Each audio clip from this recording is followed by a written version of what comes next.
esta obra se llama Impresión Sonnaciente de Claudio Monet, que formó parte del Salón de Refusés de 1864 y se conserva ahora mismo en el Museo Marmottan Monet de París. Claude Monet fue un pintor francés que llevó a su máxima expresión los estudios de los estados transitorios de la luz natural.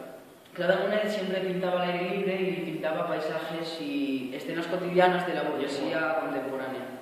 Claude Monet, a mediados de la época de 1860, siempre utilizaba un estilo realista y a partir de 1860, a finales ya, empezó a utilizar el estilo impresionista.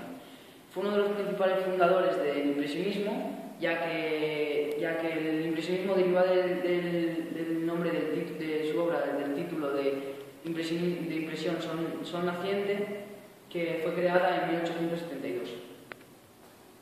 Las características de este cuadro son, en primer lugar, la preocupación por el efecto de la luz cambiante en los diferentes objetos de la naturaleza, sobre todo en el agua, ya que este está en movimiento y como se puede observar en el cuadro en diferentes tonalidades. También hay otra característica que es la aplicación de diferentes matices de color sobre las sombras. También la siguiente característica es el análisis de la luz sobre los objetos de la naturaleza y la otra es la representación al instante de temas de la vida cotidiana.